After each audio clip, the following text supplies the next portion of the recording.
Planning and Zoning meeting to order this morning, and the first order of business is the agenda. And Ed, we don't have any minutes from the last meeting? No, we're lagging behind, but we're getting close. So, all right. Any of the other commissioners got a change in the order or anything to add?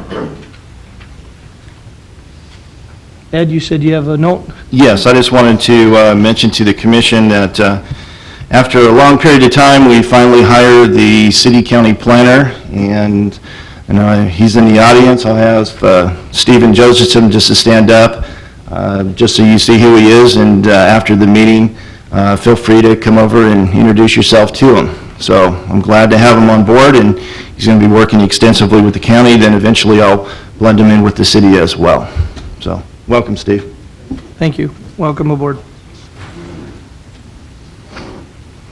With item number 1, I will be abstaining from the vote due to their land is adjacent to my land, but we'll begin with item 1.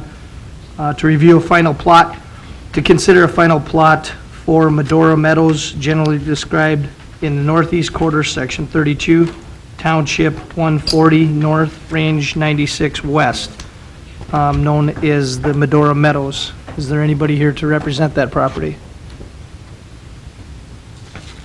Good morning, Commissioners. Andrew Schrank with Highlands Engineering and Surveying, representing the owner of Medora Meadows. We presented this project at preliminary plat stage, and since that time, we have received a few comments back from the city engineer as well as the city planner in the last week. They have requested that we add utility easements. We have added, and I don't think this is shown on your map that we had presented you, but we have added a 10-foot utility easement around each lot at the request of the utility companies. The other comments pertaining to the easement, the existing easement for the gas line that runs through Block 2, Lot 1. They requested this be vacated, and we're currently in the process of getting this easement vacated. We have sent a request to those oil companies, and as far as we know, this line is abandoned, but they have not gotten back to us yet on whether they will be allowing us to vacate that easement or relocate it, so we're still waiting on a response from them. The other comments pertain to a stormwater report, which we are currently in the process of working on, as well as a traffic study, which we are looking at how we want to handle that traffic study. If you don't feel comfortable with what we have here now, I guess we would ask that you table this application for next month. So if you have any questions or any comments pertaining to this application, I'd be happy to address them. Thank you, Andrew. Any further comments or questions by the commission, Ed or Sean? Okay. Mr. Chairman, yes, I'd just like to add my comments with respect to it. The easements, I'm glad you've shown that, Andrew. With Lot 1, Block 1, Condition 3 on there, that until the issue is resolved, then it needs to be considered a tract. So at this point, if you still want to use that as a viable lot, then I would recommend that we continue that until this is resolved. I don't want to have to be vacated. That issue needs to be resolved. So I would imagine that's probably where they would want to go. So at this point, I would recommend that we would continue it if that's where you want to go. Otherwise, if you want to move forward with it to be considered a non-buildable lot, that's your call. The one issue that I do have would be the extension of 12th Street West. You've talked to the different ones. Is that an oil pipeline? Because it talks about Stark County Pipeline. Do you know how deep that is? Is that going to be a problem with the construction of 15th Street? 15th Street? Yes. I'm not aware of how deep they are yet. Okay. Like I say, we're still in talks with the companies. The hope is to vacate and abandon those lines. Otherwise, we're going to look at getting a cost of relocating those lines to below 15th Street. So there may be possible relocation of those lines as well. That would be another consideration for recommending continuance, because I want to make sure that that road can be built, that it's not going to be an onerous issue to relocate those lines, and then it'll be placed upon, the applicant can sell those lots, and it'll be placed upon those people to do that. Okay. I think that should be taken care of up front. That will be my additional condition to the ones we provided, and I'll just put those into the record, and I can get those to you. Number 5 would provide proof that 15th Street West can be constructed to the city street standards. I want to make sure that it can be done with respect to that pipeline. And then the other one would be prior to final plat approval, utility easements to be depicted. You've already depicted those. We just need to see that. So if you take care of those things, the stormwater side needs to be conceptually approved by the city engineer. So work with him so that we know that that's going to work with respect to how you have this development. So I would recommend we continue it until all those issues are resolved, and we come back next month if you have it all together. I do have one further question too. We had received a request possibly to add, for our Phase 1 development, which would be located in the south half of Lot 1, Block 1, add possibly another access to 15th Street. If we did add that access, would that require 15th Street to be paved at Phase 1? We do have two other access points going over to State Street.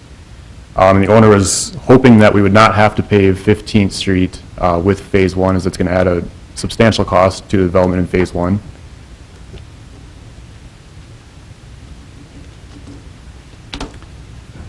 Mr. Chairman, Mr. Jackson? this is one of the questions I was going to ask.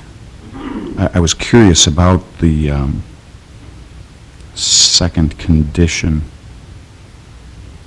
Yeah, the second condition. The way I read it, it makes it sound like we're only going to require paving on both those streets if there's access to them.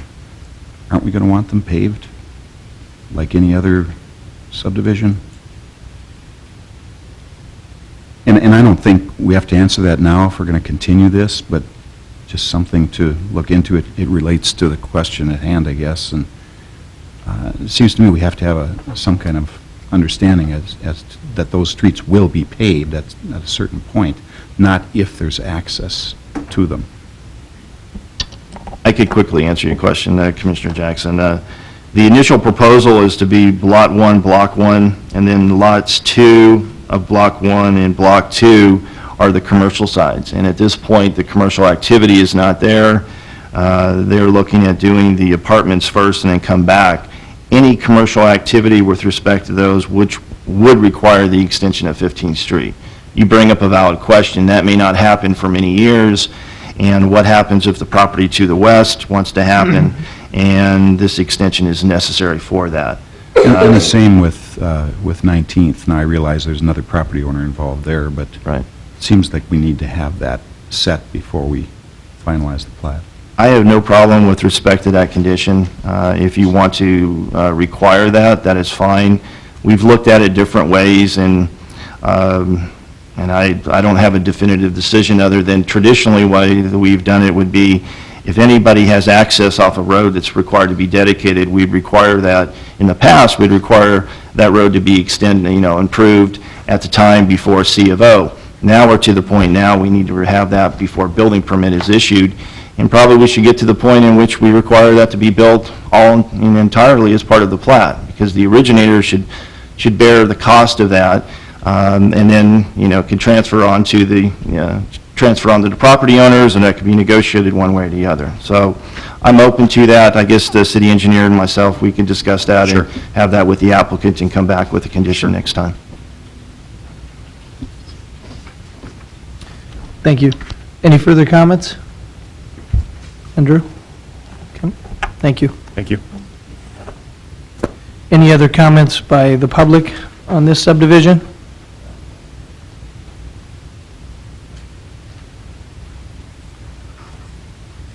No further comments. If it is, do we want to take a motion to continue it? That would be my recommendation. There's still some outstanding issues. If you as a commission want to make a recommendation based upon staff's and based upon the discussion today, you can, but I think there's some issues here. The applicant seems to be aware of that, it's not, that these issues need to be resolved. So I would recommend a continuance at this point, Mr. Chairman. Thank you, Ed.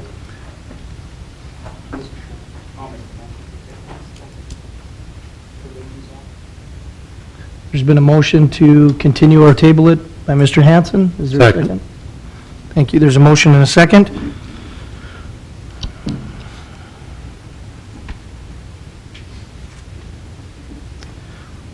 Okay, take a roll call vote. All in favor of tabling this, say yea. All in favor of it? Aye. Aye. Opposed? All right, moving forward to item number 2. Item number 2 is to consider a final plot for Gerber's Addition, generally described in the northwest quarter of Section 7, Township 139, Range 95. Is there somebody here to explain what they want there? Mr. Shank. Andrew Schrank with Highlands Engineering, representing the owner of Gerber's subdivision. This subdivision consists of 3 lots near Energy Drive and East Villard. The owners are planning on storage units as well as a shop. The storage units will be located in Lot 1 and 2 and the shop in Lot 3. At preliminary plat stage, we had a request to verify the right-of-way. We did get in contact with Al Heiser, and he was okay with the right-of-way that is shown on this plat. If you have any further comments or questions, I'd be happy to address them.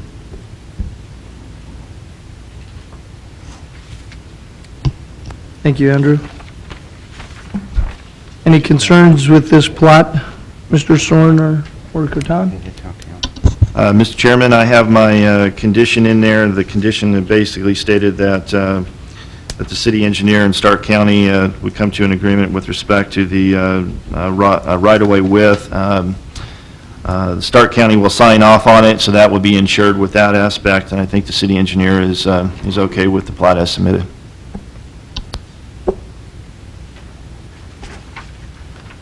Mr. Chairman, I did visit with Al Heiser, and he had no issues with this. Andrew, county policy is 80 feet of right-of-way, okay? Correct. Al wouldn't be objecting to 130 feet, which means 65 feet from center. You know, he'd like to see it backed up somewhat just because of the type of traffic and the kind of traffic that we're seeing down here, and I think that's an easy fix anyway. I really do. Do you have any objections to that, backing it up another 25? You know, it does take a lot of property from the owner. I guess if we're adequate with 80, is there any reason to go up to the 130? The reason is, in the event that we have, let's face it, that with the kind of traffic, we have a paved road down there at the present time, may have to be rebuilt, and in a lot of cases, what we're finding is that 80 feet is not sufficient when it comes to the rebuilding of this. Now, Al felt comfortable with 80, but he would like to see 130 feet. Okay. I guess if that's what you're requiring, I mean, we can't really fight it. I mean, of course, we would prefer the 80 if that's possible, but... I'd really like to see that change made if you could. I visited with Al about this too as well. Okay. And I thought that it would be just a minor change that needed to be made.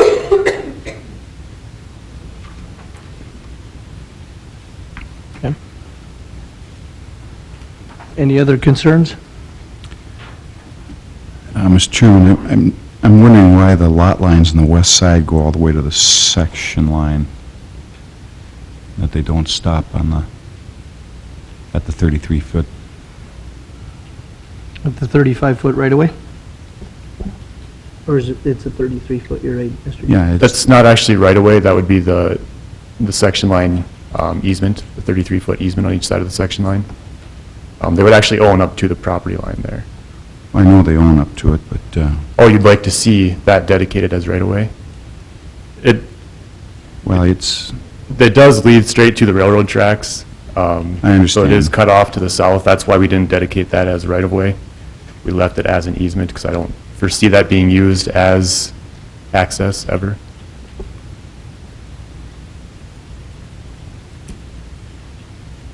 well, it's set aside in state law now. It just seems unusual to run the lot lines through the section line right away, but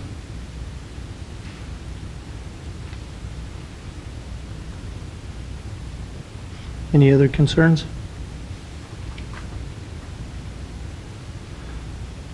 Mr. Cortano, as this being a final plot, are you comfortable with those 2 changes if we move forward with it? Mr. Chairman, the changes, the additional right-of-way proposed by Commissioner Elkin and going to the edge of the township, is that what I mean, along the section line? Yes. That's fine if you want to recommend that. I'm just talking to the city engineer. I really do not see that that's probably going to be used as a road because it does go to the railway with respect to that, so probably an easement would be sufficient, but I'm not going to oppose it with respect to that. You know, we could always look at it in the future within the next year or two after we've completed our comprehensive plan and we have a good roadway for the city and just outside the jurisdiction. If it's not included in there, they could come back to do a vacation of that. And then they can modify it accordingly. You know, we could do that. So I wouldn't have an objection if we, you know, if we wanted to include that, just to make sure that we'd have dedicated right-of-way. Any concerns with that, Mr. Coleman? Mr. Chairman, you know, I'd defer to you guys if you don't think that's important on the west side. They can't occupy it or anything. You know, it's set aside. I realize it's not going to get developed as a road, but it just seems unusual to do it, but If it's not going to be developed as a road and we really don't have a particular presence, I would prefer to just allow the property owner to have to maintain it. If it becomes dedicated at that point, then the county, then the city or the county would be required to do maintenance, or if there was a issue of that, then potentially there would be a liability for that. So at this point, why not let the applicant have that? If we're not really looking at it as a road, that would be my recommendation. Mr. Elkin, the county's not looking for any more land to maintain? Maybe some land to sell, but not to maintain. All right. No. Any concerns with those items, Andrew? I don't believe so. All right, thank you. Thank you.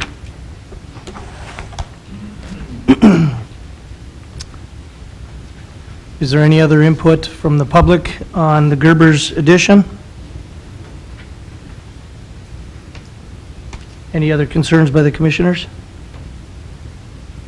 Mr. Chairman, just referring back to that west side there, so if a fence was placed, would that be placed on the section line? Or could it be placed on a section line? It seems like we're contradicting what we want to do down the road. I mean, as far as keeping things uniform.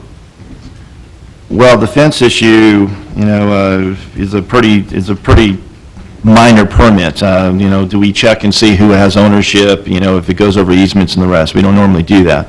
That being said, the parties that have any access, that have any easements to railway or whoever else along that section line, they would have to have permission for that. But to answer your question, easements and the rest, we would recommend that they wouldn't put it there, but there's not a requirement that they couldn't do that. People put easements, put fences along easements all the time. It's just up to whoever has that, whoever has ownership rights in addition to the applicant. Just wondering about future access in the event of a fire or something where we needed to get in there and all of a sudden the fence was blocking things off, and but That, you know, that's actually a very relevant question. We could just make a condition on this that no fences could be located within that, with the area depicted as part of the section line. I think that's fair. I don't think anybody would have an objection with respect to that, and we'll just have that contained within the plat. Because that would provide, that's an emergency access issue. If you had a brush fire and the rest, you want to have access, you don't want to go through that. So I have no objection to that. That seems like a reasonable There's condition. rules about open fence laws on section lines that exist. well, and getting back to Mr. Jackson's comment of, you know, should we just get this corrected here? I guess I'm- Good? Sean, if you're good, we're good. Okay. I'm fine with it as submitted. Okay, all right. Thank you. If there's no other concerns by the commissioner or public, I'm open for a motion on this parcel. Mr. Chairman, I move the City of Dickinson Planning and Zoning Commission recommend approval of the final plat for Gerber's addition as meeting the requirements of the Dickinson Municipal Code and also being in the interest of public health, safety, and welfare with the additional 65 feet of roadway dedication. Okay? There's been a motion by Mr. Elkin. Is there a second? Thank you, Mr. Hanson. There's been a motion and a second. All in favor of Mr. Elkin's motion, signify by saying aye. Aye. Aye. All opposed? Hearing none, we'll move on to item 3. Item 3 is a final plot to consider for Hudson Beeler subdivision generally described in the southeast quarter of Section 16, Township 139, Range 96 West. Is there someone here to represent Hudson Beeler subdivision? Good morning, I'm Terry Fitzik, and I'm here representing the Hudson Miller subdivision. And we're hoping to get final approval.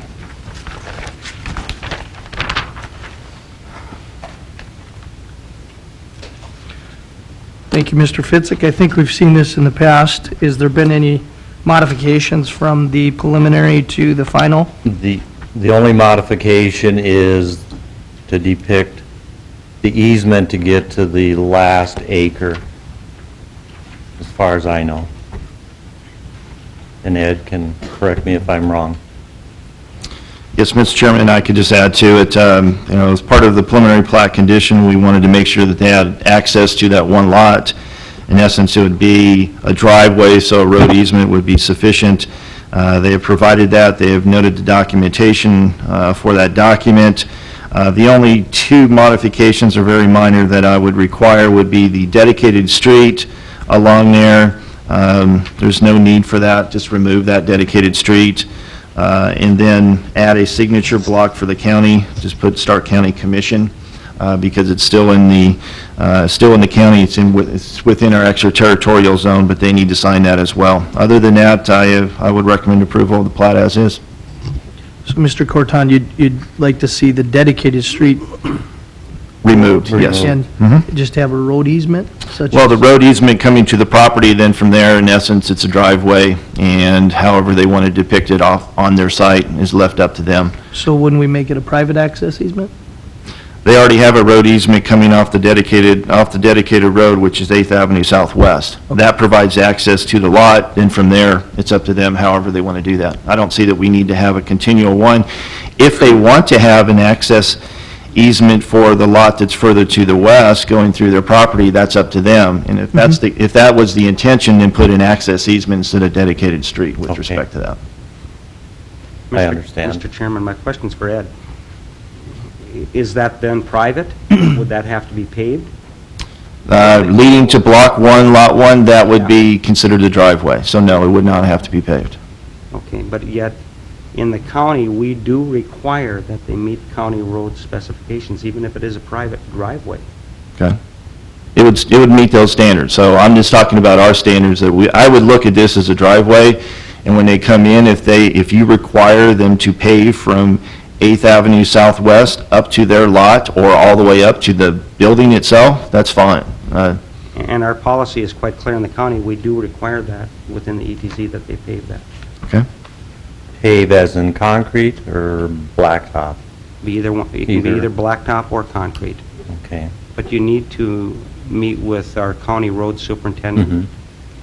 and get the policy, or at least get the policy requiring what the roadway width should be. I know that we're going to require 80 feet. Yep, no, that's not a Okay. problem. Okay. That's not a problem. Now, Commissioner Elkin, just clarification. So if a property already has access off of a county road, and it's considered a driveway going through another, and I consider a driveway an access road that's only leading to one property, then I consider it a drive. If there's two properties that have to use that to get access, then I consider that a road. So a driveway under turn, That's what our policy, that's our policy, okay. you know. So, Within the ETZ, what we consider roadways, and it's for emergency services primarily, and in the event that we may have to go in there and help you out at some point in time, we require that within the ETZ that all roadways or private driveways be paved. I need a clarification. The first acre from the west is just blank. We've got to put a blacktop road past that Yeah, into the end of the second acre. yes. So, okay, to me, that seems a little bit unreasonable, because every farm doesn't have blacktop going to their, Well, this is within the ETZ. oh, okay. That's our policy. Mr. Now, you Chairman. you could meet with our county road superintendent and see whether or not he would deviate from that, but Okay. we just haven't been doing so. Mr. Jackson, you have a concern? In the plating to the north, I realize it's not a final plat. I think we only approved a preliminary plat. But I believe there's a 60-foot wide right-of-way east and west along the north side of these 3 lots. That was a change that we asked for in that plat, as I recall. Now, I know it's not a final plat, but if it becomes final, we'll require that street, which would then provide access to these 3 lots. I would think the way to handle this is with some kind of private easement,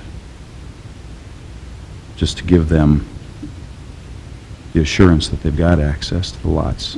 I don't know that we need to dedicate a street through here.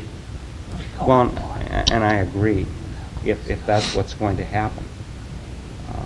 I wouldn't have a problem with that, because at that point, their dedicated streets would be paved, If that was a final plat, if that was a final plat. if it was a final plat, we wouldn't even need the private access easement. Right. Right. But if we leave that private easement, at least then there will be access, it wouldn't have to be paved, Okay. and it's likely going to be satisfied with the street platting just across the property line. No, I'm in favor of getting rid of the dedicated street and recalling that as a private access, absolutely. That was the idea. The document that is referred to that we required before they came in front of us would be just to make sure that they have access, basically it's a Right. landlocked parcel from 8th Street, 8th Avenue Southwest. And I think we have to do that. Yeah, and I look at that as a private access easement, not a roadway, and I don't know if that changes things. I guess I'll just defer to the applicant. It's within, it's within county jurisdiction with respect to the road. So if that's a policy, then they'll have to adhere to it. I need clarification with that, because we want to make sure that as they come through with building permits, that we require that, so. What I would like Kevin to do is just meet with Al Heiser. Okay. If you can do that, I do know the 80-foot roadway is going to be required. Mhm. Maybe we can avoid the paving of that situation, because this subdivision to the north may answer all that, may take care of all that, street dedication, things like that. Is that what your thought is then, Gene? That's my thought, and I think we should approve this plat Oh, I think we should too. and require a private easement, Right. which would get rid of the requirement for paving. Okay. That That would be makes my sense thought. to me, too. And That's fine. it would also That make makes sense that, Yes, it I don't does, yeah. recall the plot to the north, but Mr. Fitzik should be aware of that, too, when he's talking to Mr. Heiser, Mhm. to make sure that that road to the north is there, because we're not showing any dedication on the north side. Yeah, the road to the north, when that comes through, or the alignment for that, they have a general alignment that was depicted in this general area. How it corresponds exactly with this lot, I haven't got to that point yet. And at this point, with this easement, they wouldn't have access to this road. Now, in the future, when that comes through, if they wanted to have access to it, we'd have to work out, okay, that's fine, they can have access, maybe they should pay a fair share to get access to that road if the other ones are doing it.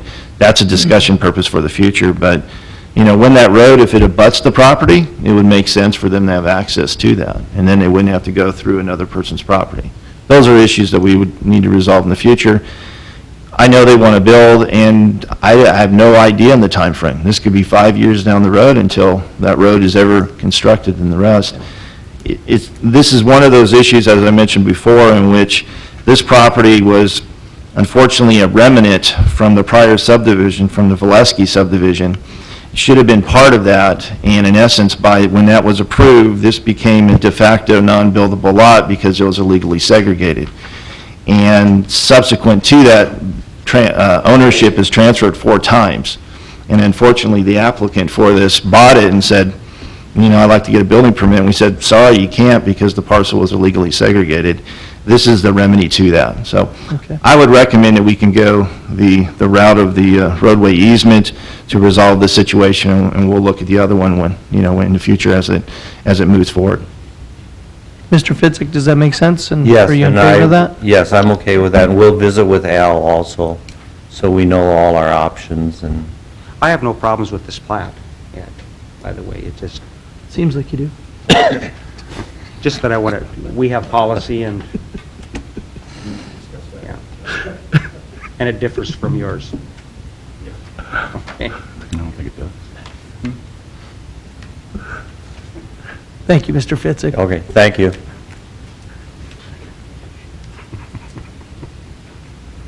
Tracy. Is there any other comments by anybody in the public for Hudson Buehler subdivision?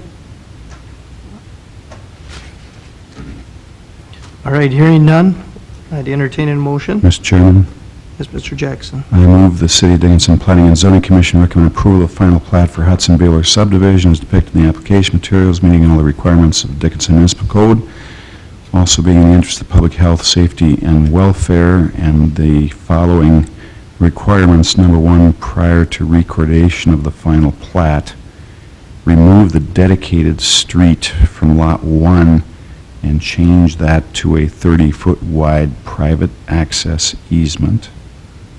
And number two, prior to recordation, add a county commissioner signature block. I'll second that. There's been a motion and a second by Mr. Jackson.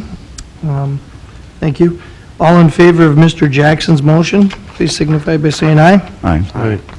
Opposed? Hearing none, we'll move on to item 4.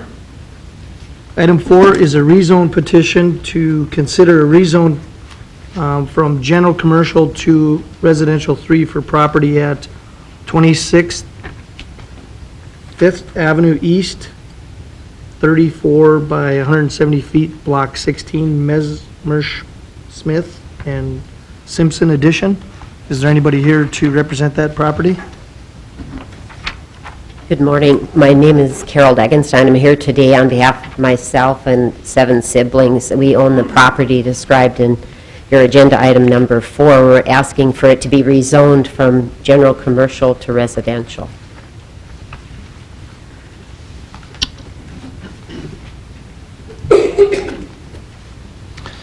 Mr. Chairman, I could just add some history if you prefer with respect to this. This is one of those I do. many properties that, I've talked about along Villard that are residential properties that, years back were rezoned. They split the block in half, and then you have a residential, you have a very thin, narrow lot that's not commercial in nature, because you wouldn't be able to get parking or the other requirements, and you have an existing residential house. And since it's designated as commercial, there's no way for them to get free financing to continually upgrade it or sell it. And looking at the property, in essence, all we would be doing is extending the R3 zoning down to include their property in order for them to refinance or sell the property. I have no objection to it. The commercial value of that is negligible or nominal at best, and I would like to, at least in the very near future, just continue to promote the residential quality of that. As I mentioned, I'd like to come back with kind of a mixed-use destination along Villard to address these issues, to allow commercial and residential to cohabitate, so that we don't unnecessarily put burdens on existing residential houses that can't get financing and make it difficult for them to keep their appearance. And so I'm very much in favor of this. I see no problem for the rezone. Just generally speaking, we'd be moving the R3 line down to what is Napa's? North Just one more house on the aerial that I provided for you. The lot is, the subject property is 26, and you'll notice if you just move it down, that would include that particular property. The one that's 24 was not included within it. There were some discussions with respect to that. I would have no problem if 24 came in as well, in the future. I know there were some discussions, but I didn't see that as part of the application. So it only makes sense to me because those two properties are the lots are narrow, and without a residential designation, it's going to be extremely difficult for them to sell the property or get financing for it. Thank you, Mr. Corton. Thank you. Any other concerns by the commission? Any concerns from the public?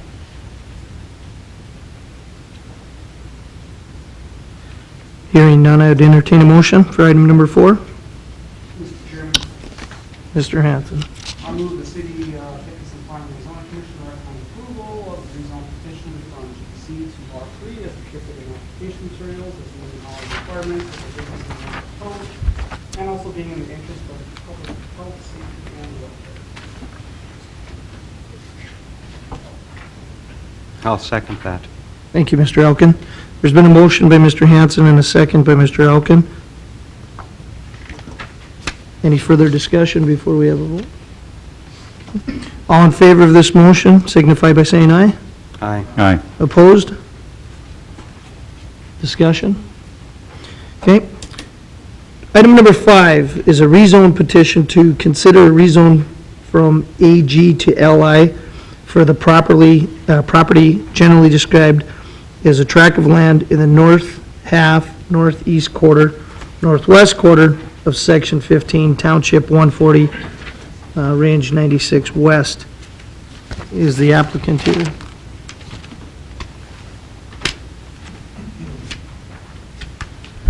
Good morning, gentlemen. Jimmy Tinsley, I represent DH North Dakota LLC, which has a contract pending on this property at this time. We would like to rezone this from Ag to L1.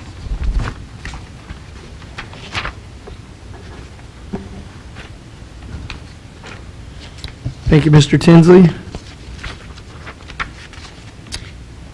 Ed, this is adjacent to what is part of the BK subdivision? Yes, Mr. Chairman, that is correct. The area all around it has been rezoned to light industrial. Further to the east was the general commercial as part of the BK, but the area that's all encompassing around it is light industrial. So light industrial use would seem, this would fill in that gap, so it makes sense to, recommend approval with respect to light industrial. Okay. I noticed in the applicant, he's asking to move to LI, but then in his summation, he's also saying that he would like to have a special use permitted for lodging. So he wants to move from one to the next. Are you going to put a business on there, or are you going to put a residence? Well, it's got a residence on it on one side now, so we just need a conditional use for that residence that's sitting on that property at this time. With respect to that, as long as the residence stays existing, it would be considered, from the point of the official rezone, and be considered a non-conforming use. It could stay in perpetuity, but the residence would always have to be existing. It couldn't be converted into an industrial or commercial use. If it did, then it would lose that vesting interest. But at this point, it could stay forever as long as it's continually used as residential. I understand. Okay. Any concerns, any of the commission? No concerns. I assume we'd be ultimately requiring a subdivision plat. This is just for rezoning. The property itself has been that way, as far as I could tell, for many, many years. So unless they are subdividing it further, I'm not going to require a subdivision plat with respect to it.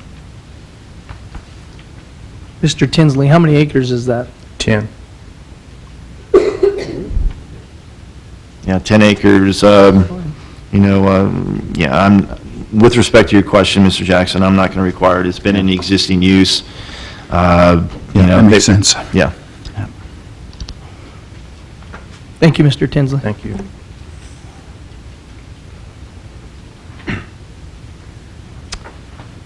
Is there any concerns with the public on this subdivision?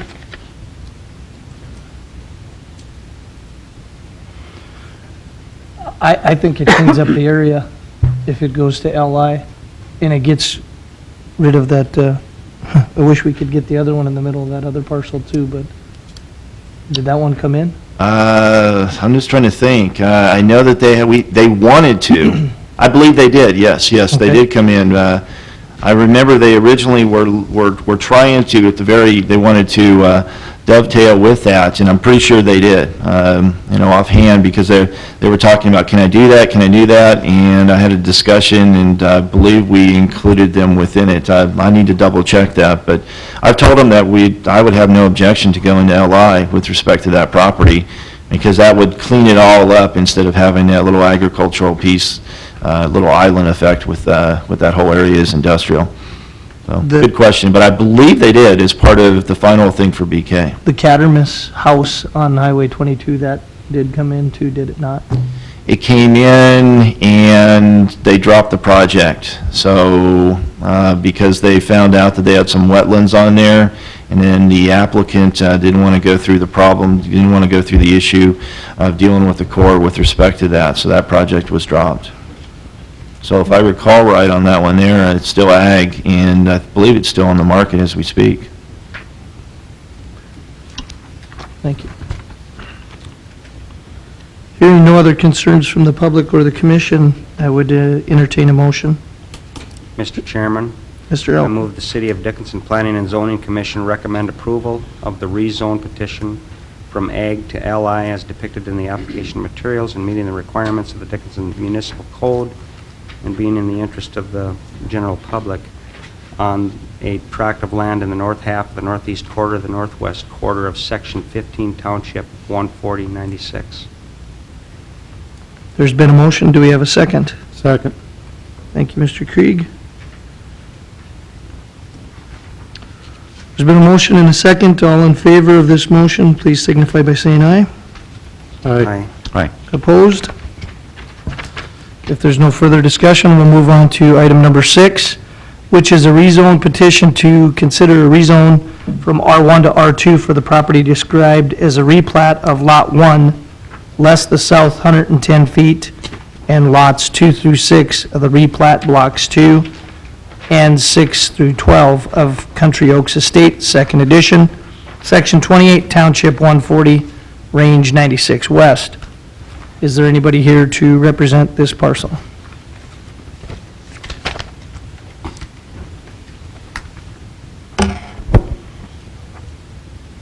I'm Jeremy Wood with Northern Plains Engineering, representing Gary Bullinger, and this rezone request is the next phase of our development in Country Oaks.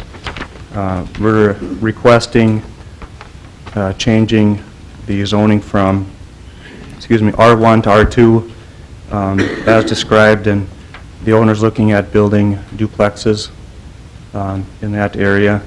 And it's my understanding that the south half of Block 6 is already zoned R2, so it seems to be compatible to the other neighboring zoning.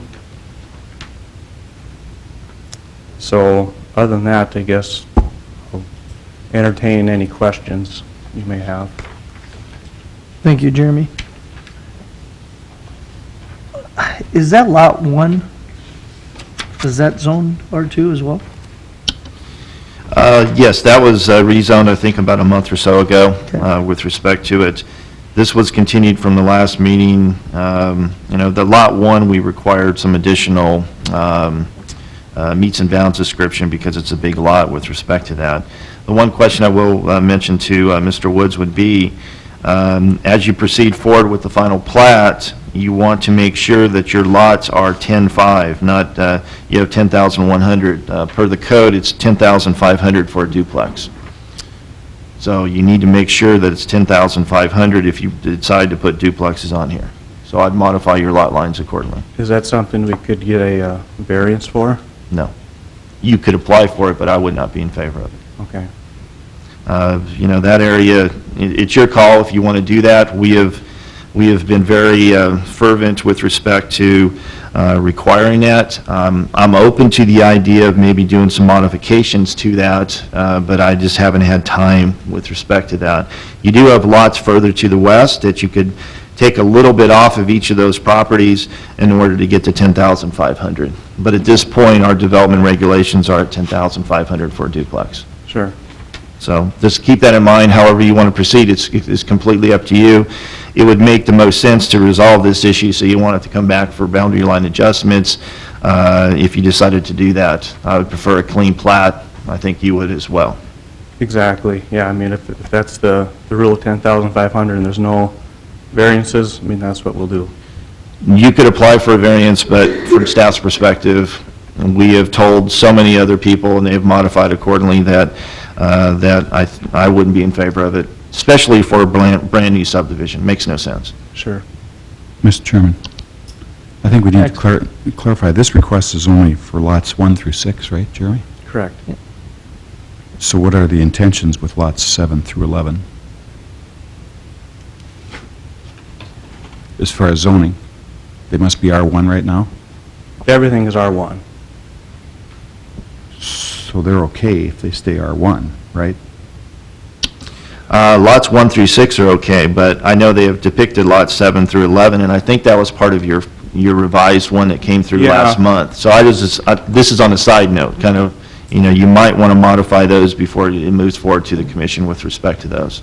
Well, actually, I think, Gene, maybe what you're saying is how it was originally platted as lots 1 and then 2 through 6, if I remember right.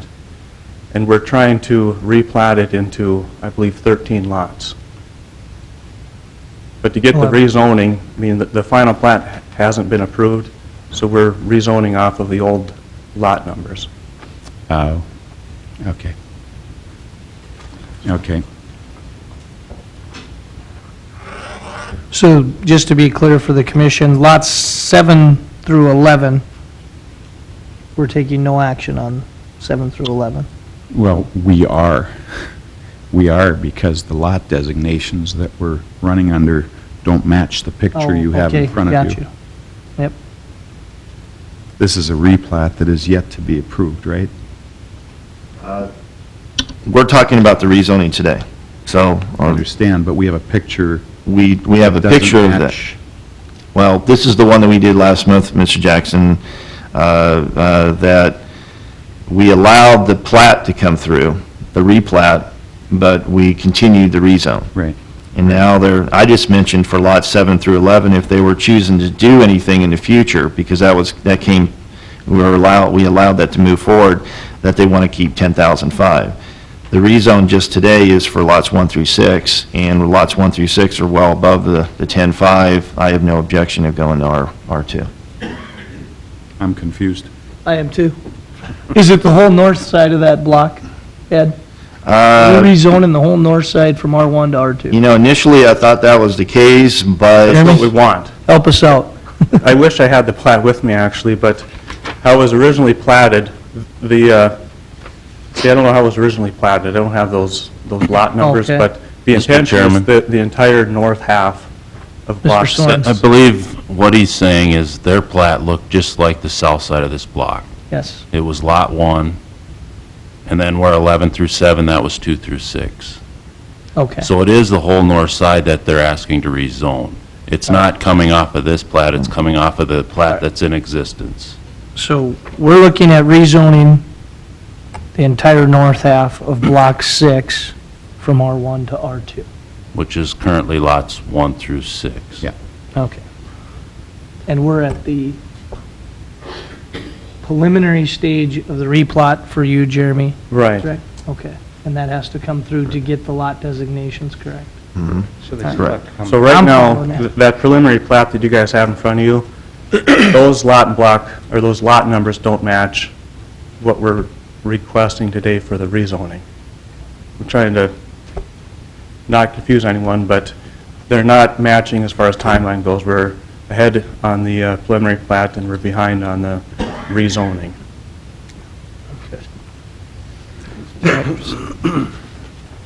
All right. Thank you, Jeremy. Is there any concerns from the public on Country Oaks Estate Second Edition?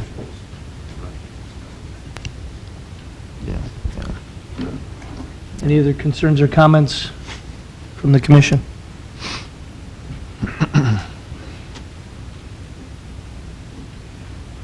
Hearing none, I'll entertain a rezone.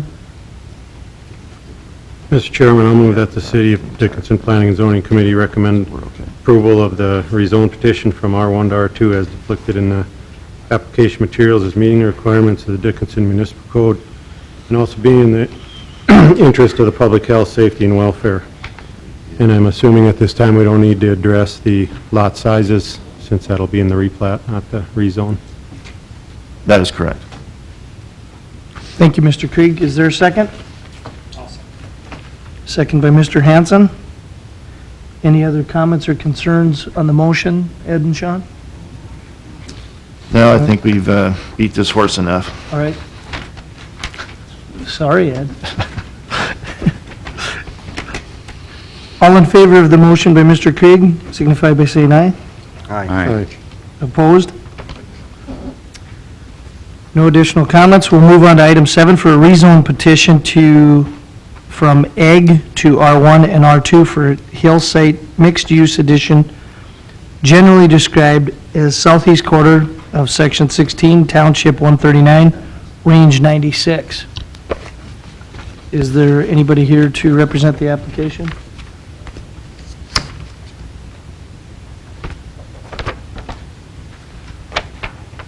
Mr. Chairman, members of the commission, Mike Mouse appearing on behalf of Developer Centennial. With me is Sean Rolls. You'll recall this is a property that originally was going to be a mobile home court, and there was some opposition, and that was declined. So we're coming back with a rezone petition. There's also separately, not for hearing today, an annexation petition. Can I ask, do you have copies of this?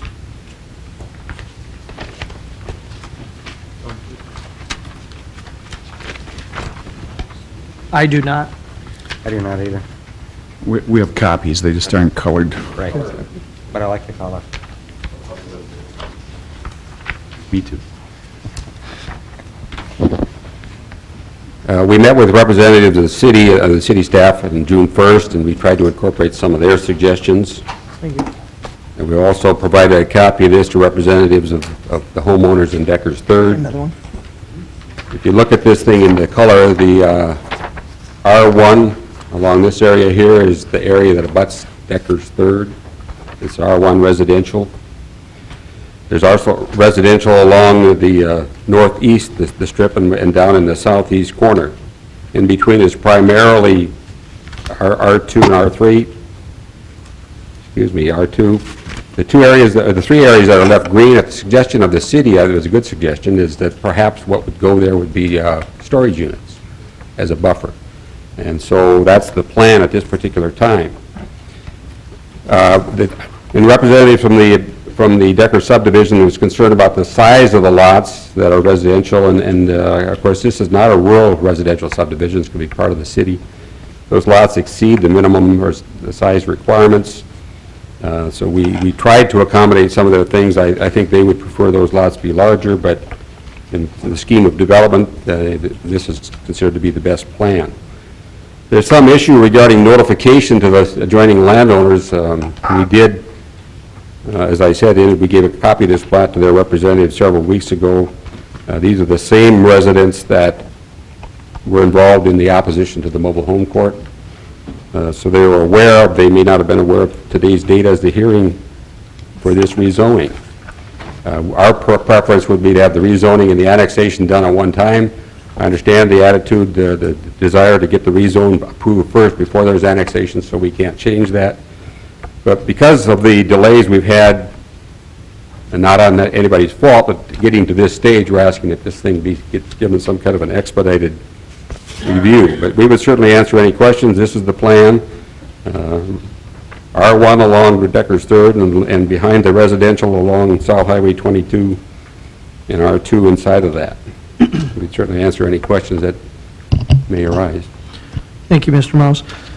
Right now, we're just talking about zoning, and I believe the notifications were sent out just like everybody else's, so I don't think there's a question of notification at this point. The issue of notification, we found out about it a couple days ago. We had our staff meeting on Monday, and I brought up the issue, we talked about it, and I was like, I haven't heard anybody from Deckers, so I was kind of surprised. So we checked the record, and then we noticed that Deckers was not notified. We get our notification from the county, and unfortunately, it was not included. So it's left up to you as a commission. We did not procedurally meet that requirement. It's out of our hands. That being said, I think it's worth a debate within with respect to the rezone and also the subsequent plat. Do you want to move forward with that, or do you not? We did not meet it technically, but you can make a case that people in the audience are here, they weren't notified within the within the specific requirements, but they're here today. So it's your call if you want to move forward or if you want to continue it so that we could properly notify them. We'll do our best to ensure that, that the notification is there. So Was it truly advertised in the paper, though? it was advertised in the paper, yes. Okay. And we did provide a copy of the plat to their representative several weeks ago. So the issue here is the notification didn't come from the city, but it was publicly advertised? Correct. Okay. Yeah, it was publicly advertised. You know, on staff's perspective of that, this is just to give you some more information. This area is one of the many areas for future annexations. We have talked about, as part of our comprehensive plan, which areas we should include, which areas we should not include. I understand that their process, they would like to expedite it, but I would like, if you decide to make a decision today, that this rezone and subsequent plat would be put on hold until the annexation is completed. The reason for that is we have 3 growth scenarios that have been finalized by the commission last week, and there's no guarantee that this will be an annexation area. And I would prefer the commission ultimately make that decision before the rezone is either approved by the commission. So I would strongly suggest that if you decide to move forward with both of these, based upon the procedural issue and notification, that you'd put a recommendation that this is on hold until the city commission has finished their annexation. That's going to take a month or so. It's completely left up to them, but I think the commission needs to really look hard at this property, and I don't want to handcuff them with a rezone that they feel obligated that they have to annex it. Because we're looking at 3 different growth scenarios, and ultimately, when they come back, there may be, we may find out that to expand on the south side may not be cost effective, and the commission may decide that's not an area that we want to include as part of our urban service area. If that's the case, then this area would be rural in nature. So I would recommend that, you know, if you decide to move forward with either of them, that they're on hold until the city commission is either granted approval to start the annexation process or finalize it altogether. It only makes sense. Thank you, Mr. Corton. I guess, you know, this has happened before, where there's a procedural error on notification, and from my recollection, we have just continued it to the next meeting. I'm looking at you, Matthew, because I think there was many items on some other ones that the notifications weren't done properly, and we just tabled it till the next meeting. Mr. Chairman, I think you're right. The way the ordinance reads, the notification for property owners within 300 feet of the proposed rezoning is really a jurisdictional issue. That notice has to be provided before the city can consider the rezoning request. And if there was a procedural error, then we would need to go back, correct that, and then come back with a rezoning request so that we can properly consider that. The danger in proceeding forward is you may approve a rezoning request that is essentially invalid, and then we would have to back up anyway and do it again in order to make sure the property owners were properly notified. And Mr. Corton, this is item 7, but it did also happen with item 8 on the agenda, correct? We use the same notification for both, Okay. yes. Any concerns by the commissioners? Well, Mr. Chairman, so what you're saying, Matt, is that because the city is in error, we hold up the developer another 30 days. That's what you're saying here. Well, the way our ordinance is written, it's up to the developer to provide the city with a list of property owners within 300 feet of the area. And then the city uses that list to send out notices. So if the property owner or developer wants to provide the city with that list, that's the one that we use. Okay, so apparently the developer did not provide the city with that list? I believe in this case, the city took its own initiative to procure that list from the county. That list happened to be in error. But as a technical matter, it is a responsibility of the developer to provide that list of owners. The list is the same as was sent out for previous notifications regarding the mobile home court. That list hasn't changed. Yeah. Actually, the list, if I recall right, that we got from the county was different, you know, because we didn't use the prior list because that notification was several months old. So we asked them to do it, and the list was different. So we do not require, compared to the county, I think that in the county, you require the applicants to submit that information. I'm not sure, since the information is difficult to obtain, because it's manually done, we do that ourselves. We require that, so we go over to the county and get that information. Now, I'm hoping that, this is an isolated case, and with our new GIS that's supposed to be incorporated for both the city and county, that issue will not happen again. But, procedurally, we didn't meet it. But the idea is we have a significant amount of people here. You can make an argument that the people that are here would be here regardless of it, and you can move forward if you decide to do that. I would just request that, due to the fluid nature of our comprehensive plan and the annexations and everything else, that we would, after last Monday night's discussion, or Tuesday night's discussion with the commission, where we established growth scenarios, that this area needs to be annexed in before the ultimate finalization of the replat or the subsequent preliminary plat. And I think that's fair. We've been doing it on the back end, but at this point, I think we need to do it on the front end. Thank you. Any other concerns, Mr. Miles? Mr. Jackson? I'd just like to get a clarification from Mr. Colling. The 300-foot requirement applies both to rezoning as well as preliminary plat, to both items? Mr. Jackson, I believe it's just for rezoning. The requirement for publication, I don't believe goes out for for final plat requirements, but Mr. Soren or Mr. Corton may correct me. We sent out notification for preliminary and also final as well. We just do that as a courtesy. Technically, do we need to do that? Does that 300 feet come into play? It doesn't appear to be the case when it comes to preliminary or final, but the rezone is, the whole plat is contingent upon the rezone. The lot sizes have to be approved. We can do them concurrently, but if the rezone is delayed, then you need to delay the preliminary plat, because that provides you justification for the smaller lot sizes. So the issue really is, do you want to move forward or do you want to continue it because we didn't procedurally meet that requirement on this one? And if that's the case, then and if you do not move forward with it, then I would advise you not to move forward on the preliminary plat, because that's your justification for your lot sizes. Mr. Mouse, you had a concern? The other concern we have, and I understand the notification thing legally, but now you're saying the annexation should come first. Are we going to be able to get a petition for annexation, or are we going to be put off on that also? I mean, I'm not understanding for sure whether you're recommending that we not do the annexation now either. No, Mr. Corton is recommending that you put an application in for annexation. Well, that's in, that's on the in, that's parcel. been in. Okay. That is in, and as you know, there's not a process for that, Mr. Mouse. So it's up to staff submitting that. I will put it forward to the commission as quickly as we can. Okay. That's our concern. Thank you. If there's any other comment from the public? Mr. Preby.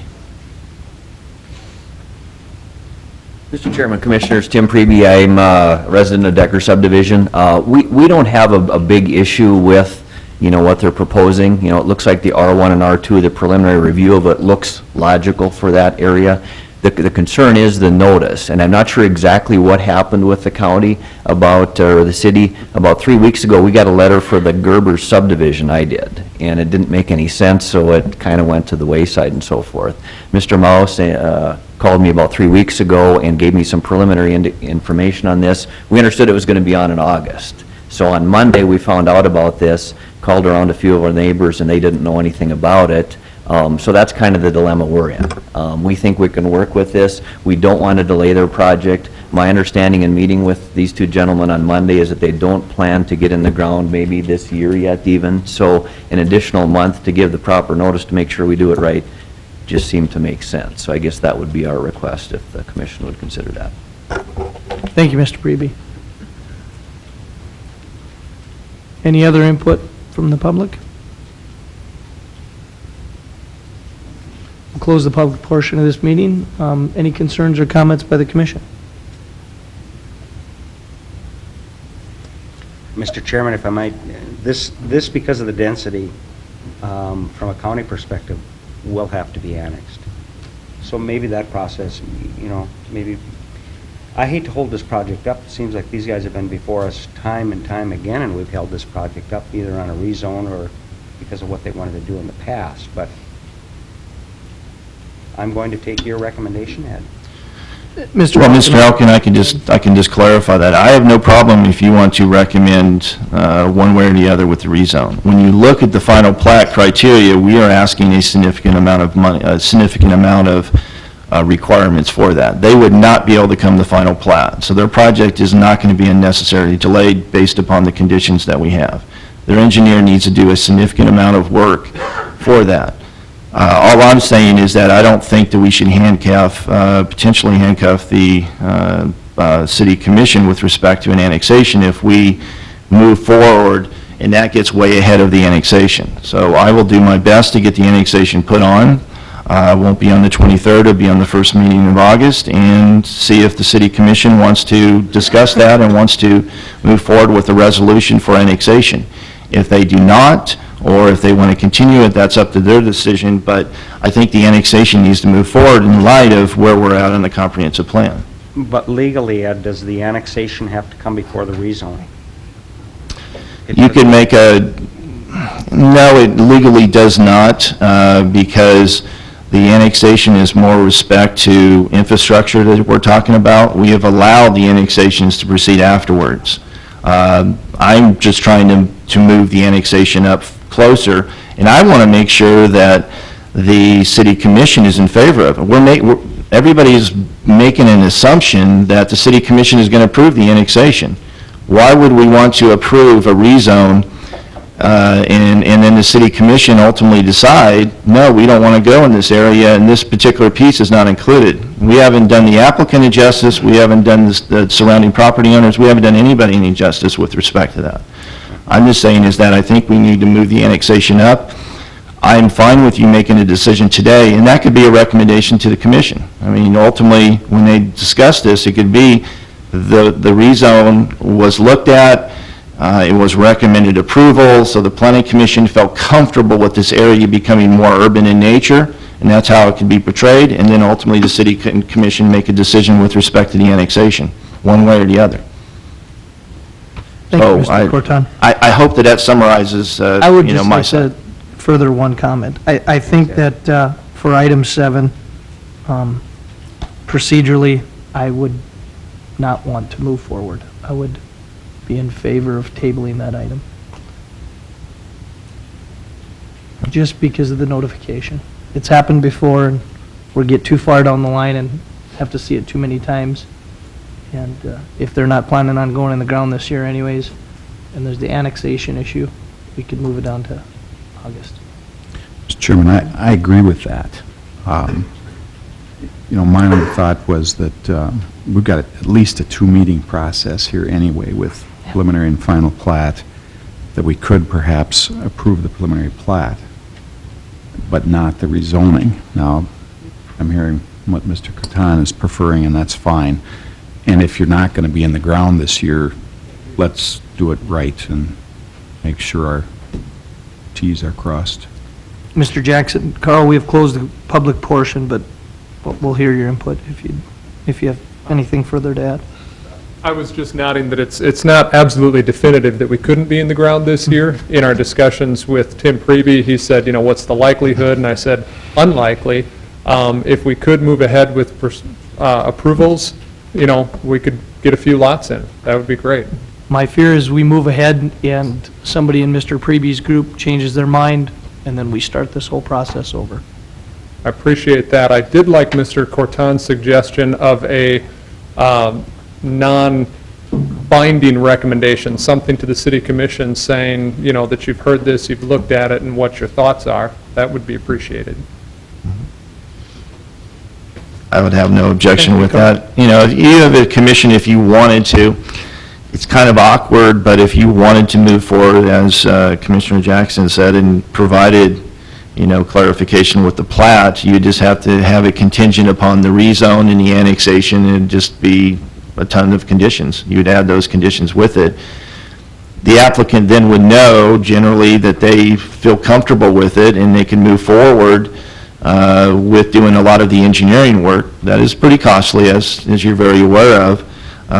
They can move forward with that with some kind of an assurance that these things can be done. Of course, the big thing is going to be will ultimately the city commission annex that particular piece of property? They can move forward with some kind of an insurance. Still, they're going to move forward with the trust factor. If the commission decided that, in retrospect, looking at it, we want more studies, or, maybe this area is not an area that we should do, well, that's, they move forward with the best decision that they had. So I'll leave that up to you. It can be conditioned that way. It's a little awkward, but if you wanted to, due to the past history of this one here, expedite the process a little bit, you would just need to put a condition that before moving to the city commission, that the annexation is completed in the rezone, that the rezone is done concurrent with it. That's your call if you want to move forward with that. That would be my recommendation. My position here is to give you the most advice I can give you, and then you ultimately make your decision. Any other further comments?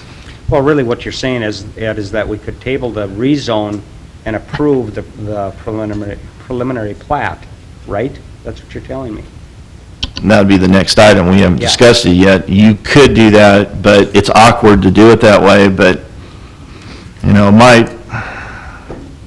Okay. I would, it makes the most sense to me to have the annexation resolved. You could discuss, it sounds like you may table the rezone. For the applicant, it'd probably be good to maybe get your comments to them. Do you feel comfortable with it? And then if you table it, that's fine from there. Then you can make your decision with respect to the preliminary plat. Thank you. My opinion of the rezone is I like this better than what the applicant has put before us in the past. So I'm in favor of the rezone, but there's a lot of things that have to happen with the annexation and other items, and I don't think the county really wants that kind of density in their hands. Well, we really do not, but the fact of the matter is, I do like their project. There's a technical error that was made along the way. I'm not going to blame the county. I do. Okay, that's fine, but it is what it is. Let's put it that way, and maybe we need to continue on with have a continuance on the rezone, because I would like to see annexation take place. And I think you have to put the annexation before you place the rezone out there. I really do believe that. And if I could just add just one last thing, I'm being very cautious with respect to the annexations because, we have the three growth scenarios.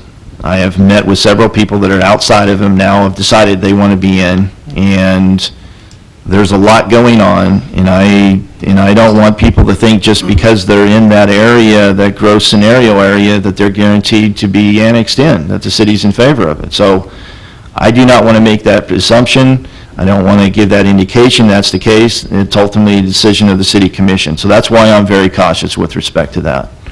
I think that that's a fair point to bring forward because we've made a lot of assumptions in the past with respect to annexations, but now we're getting close on our document, on our comprehensive plan. So I'm just very cautious. I'm not going to presume anything at this point, and that's why I'm proceeding with caution at this point. Mr. Chairman, I'd just like to add that I think Mr. Curtin is right being cautious. We're really in kind of a transition period here right now at the point that we're in with the comprehensive plan. And I appreciate his stance on the whole annexation thing. My only thought at approving the preliminary is to save a month, but, I have a hunch it's probably not going to anyway. I have a hunch that by the time annexation is done and we come back and do rezoning and everything else, that it's not going to anyway. For the record, I like the concept of the rezoning. If this is annexed, I like the concept presented as far as land use. I generally like the layout. I've got some technical questions about the plat and some of the suggestions about infrastructure. But generally, I think it's a good-looking plat, and I think the land use makes sense. But I appreciate your caution on the annexation. Thank you, Mr. Jackson. Any other comments by the commission? I have one, Mr. Chairman. Sean, for your information, I like what you've put forward. Okay. Thank you.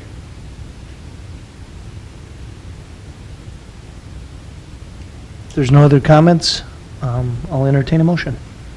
Chairman, I'll move we continue the request for rezoning. Thank you, Mr. Hanson. There's been a motion and a second to continue. All in favor of the motion from Mr. Jackson, signify by saying aye. Aye. Opposed?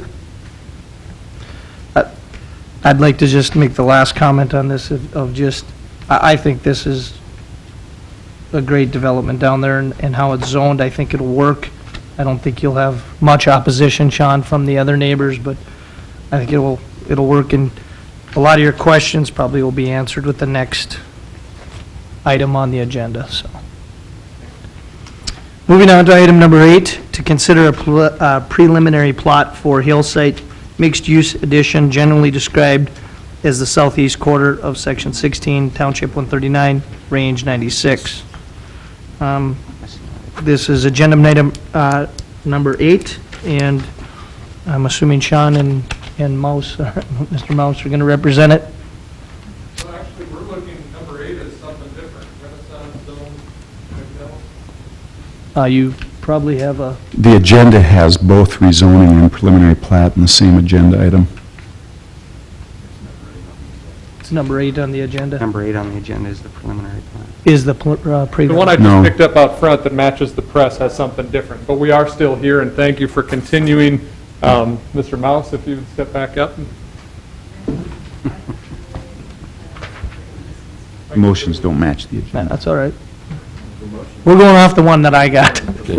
I don't know what you guys got. Mr. Mouse? Yes. What are we considering here now? This is the preliminary plot. Oh, that's Last time the- we were just talking about zoning. Okay, well, the preliminary plat is the one that we passed out already, and I don't, Mm-hmm. we have additional comments.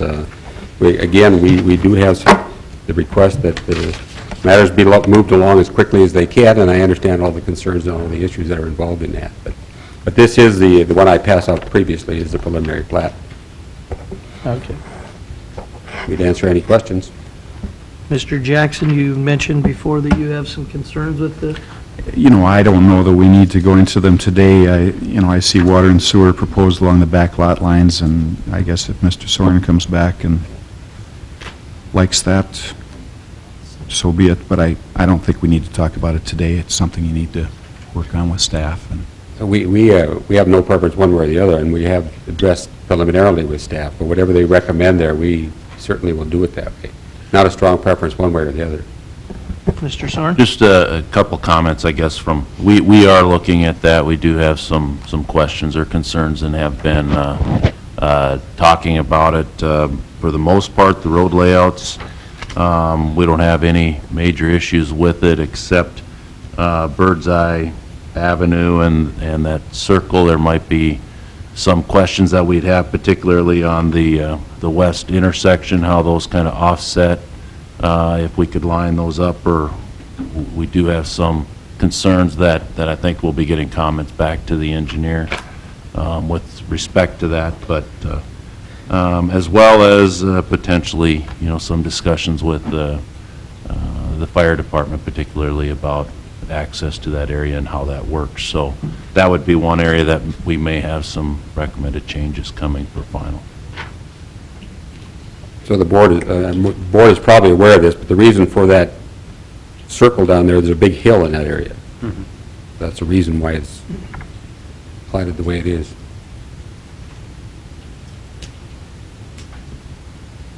Thank you, Mr. Soren. Mr. Moss, any other comments by the commissioners? Mr. Chairman, Yes. I think you came before the park board under Centennial Homes, but this is all changed now. Well, this Centennial Homes is still in It's still development. Centennial, has this changed at all? The design changed from Centennial Meadows, a manufactured home park, to Hillside Development, R1, R2, but the property owner is the same, the developer is the same. So like paths and things like that you were talking about, that hasn't changed? No, the paths have changed, they're not paths. Okay. And I thought the park board recommendation was a payment in lieu, so we were still on board with that. Okay, well, that's why I just wanted to make sure if this was changed dramatically, that we would maybe have to relook at that, but if it's not, then we're probably okay. Okay. Thank you, Mr. Kovash.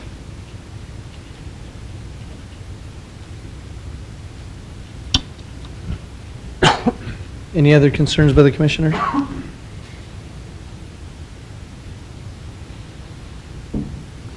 Thank you, Mr. Moss. If there's any other input from the public for Hillside mixed use, we'd hear that right now.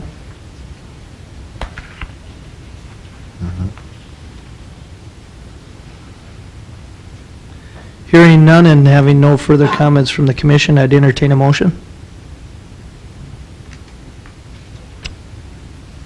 Mr. Chairman, I move for a continuance of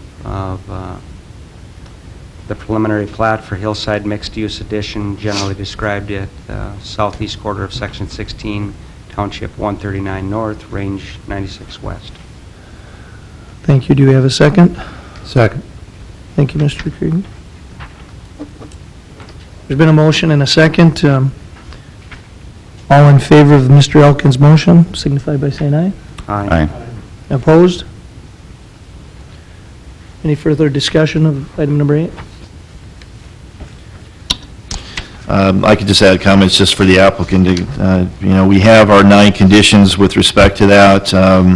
Generally speaking, both the city engineer and myself are in favor of that. So if they want to move forward with it, it's up to them, however they want to proceed forward. I will do my best, and we'll move forward with the annexation. It won't be on the 23rd. It'll be on the first item in August, if that's what the city commission wants to entertain. Thank you, Mr. Corton. Moving on to item number 9 is a Renaissance Zone amendment to consider amending the Renaissance Zone district boundary to include Block A and Block B of McDowell's addition and remove Block 5 of South Dickinson addition and Block E of McDowell's addition, both in Section 10, Township 139, Range 96. Is there somebody here to represent item number 9?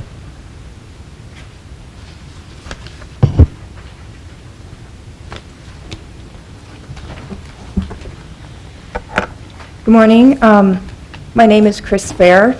I'm the managing partner of AK Investments.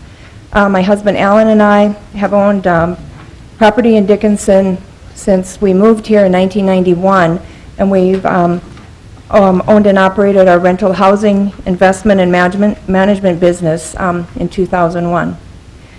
We support the amendment to the Renaissance Zone by adding the specified block, which includes 4 of our properties.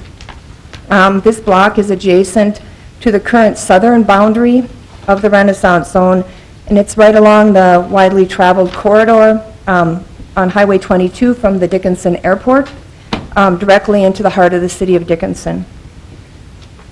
The Renaissance Zone for us is a tool that can be used to encourage rehabilitation in the area. Having owned property on this block, as well as I own property to the south of that block along Highway 22, this is really an opportunity to improve the neighborhood, as well as a chance for us to improve our property. Right now, we're working on a project within the proposed addition to the Renaissance Zone that will improve housing options in Dickinson. In our case, it's extremely expensive and cost prohibitive to renovate an existing structure without the incentives offered by the Renaissance Zone, and that will help the project become a reality. And I think that's all I have to say on the amendment, unless Mr. Corton wants me to address anything else. I could just add to it, if you like, Mr. Chairman. City staff supports this. We've had discussions with Mrs. Fair on several occasions with respect to the project. Also, the subsequent one for the multifamily housing. We think it's a good project. We think that amending the boundary makes sense, and I would recommend approval for the amendment to change or to change and add the boundary to the Renaissance Zone.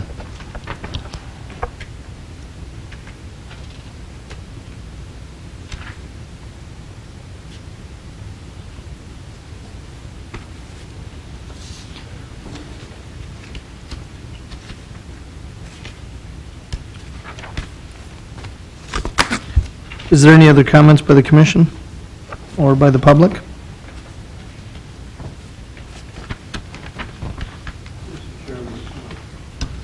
Mr. Chairman, maybe a question for Mr. Croton. Are we capped by the number of acres? I guess I'm kind of stumped by why we're removing the one block. We are capped, and when it originally was approved, we were approved for, I think, 24 blocks on this, so in order for us to modify it, we'd have to take one from that. And it's determined by blocks, it's not determined by actual size of the property. It's per the Century Code, it's determined by blocks. So this is consistent with the Century Code.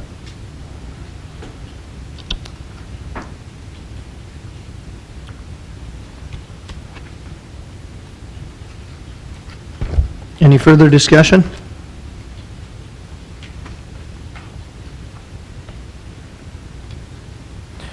Hearing no further discussion, I will close the public portion and entertain a motion by the commission.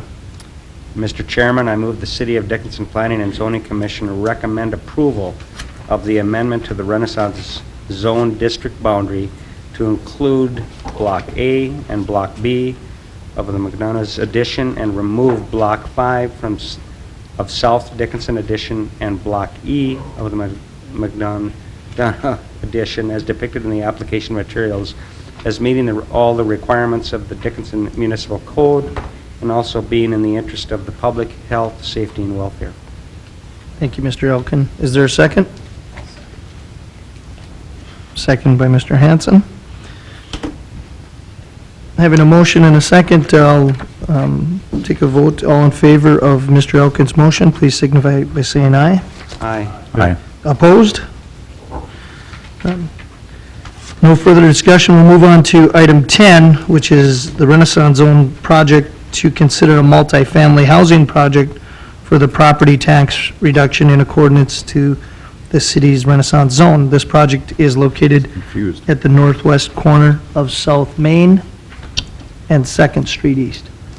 Mr. Chairman, I could just probably clarify that one. The motion, when you read that, it's kind of confusing. I know nobody's done that in a while. Basically, any project, any new or significant project, that's why I attached the brochure, if you had a chance to read through that. It talks about requirements for that. And basically, any significant project, either new or a major rehabilitation, you have to go through the Planning Commission and then ultimately City Commission for approval of that. And that's in essence what we're doing. Similar to any other one, but this is a specific project for the multifamily. With that, each jurisdiction, the city and then also the state as well, has the ability to do, on the state issue, it's state taxes. On the city, it's property taxes. You get to determine how much you want to alleviate for 5 years. I am in favor of doing 100% reduction for this project to help stimulate it for affordable housing for 5 years. You as a commission get to choose if you are in agreement of staff's recommendation or if you want to do a percentage thereof. That's why I included the percentage under number 1, that if you do not agree to a full property tax reduction for 5 years, then I would recommend that you would put a percentage, whatever that may be, 75%, 50, whatever. I think 100% is warranted. We want to stimulate affordable housing in the community, and ultimately the City Commission will make that decision, based upon your recommendation. So I hope that clarifies kind of what this project is. I don't know if Ms. Fair wants to talk about it in particular. We've had discussions on several times. If you've looked at the property, you could tell it's very dilapidated. This would be an improvement. There is affordable housing that is desperately needed in this part of the community. So I'm very much in favor of it, and I would hope that you would agree to a 100% reduction for property taxes for 5 years, as is allowed per the Century Code. Thank you, Mr. Corton. Ms. Fair, do you have any other comments on it? Thank you, Mr. Tews. I could tell you a little bit about the project. I don't have a lot, but you do have a handout from me. We do propose to rehabilitate the existing building. at 161 South Main, and I think you all kind of know a little bit about that building, Jerry's Furniture. And 163 South Main is the packaged liquor store. They are together as part of the project. So my goals on the project are to improve the neighborhood, improve my property, and then provide affordable housing for lower-income individuals who are living in Dickinson. We've wanted to rehabilitate our property for some time. I just referred to how expensive it is. But with the new Housing Incentive Fund, managed by the North Dakota Housing Finance Agency, we have a chance to affordably rehabilitate the property. The HIF was created in 2011 by the legislature, and eligible projects include new construction, substantial rehabilitation of existing uninhabitable rental units, or adaptive reuse of existing non-residential buildings.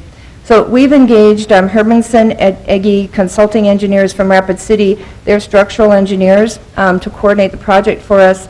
And they've completed their work.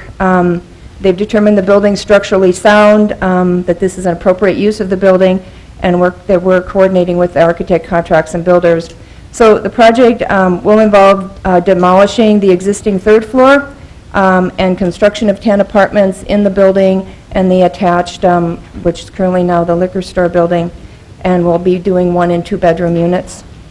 It'll involve a new roof and development of a paved parking lot on both sides of the building. There's a large yard behind 153 South Main. That's that little house right to the north. We own that property as well, so most of that will be a parking lot. And then right to the south of 163 South Main, there's a 3-unit apartment building. Right behind there's a gravel parking lot, and that will be paved for parking as well. So all the entrances then are going to open to the north, not out to the street as they are now. That'll be for safety and aesthetics. And then we'll, like I said, there'll be 2 apartments and a laundry facility in that current liquor store facility. The entire project is going to be affordable housing, and that is determined by the guidelines for the North Dakota Housing Finance Agency. So we're going to remodel that building. It's going to be about $136,000 per unit to do. Total project costs there, as you can see, is a little over $1.3 million.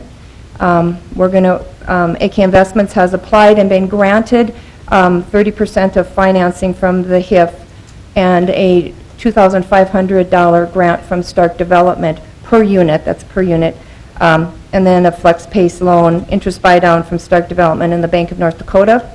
American Bank Center is the financial institution with a loan of close to $800,000. It's amortized over 15 years, and the loan is dependent on the HIF and Stark Development participation. Along, the other condition is property tax relief. We expect to begin working on the project within the proper time frame after the state approves the Renaissance Zone and approves the project. So we'd be working on it through the winter. I plan to occupy by the fall of 2013. It might be a little aggressive, but I think we need it, and I think we can do it. Currently, taxes on that building are $840 a year. I'm asking for you to help us make the project become a reality and recommend a full 5-year tax exemption as specified in the Renaissance Zone guidelines and North Dakota Century Code. And I'd be happy to answer any questions. Thank you for your time. Thank you. Thanks, Chris. Any further comments by the commission or questions for Mr.? The public portion of item number 10 is still open. If there's any further comments by anybody in the public?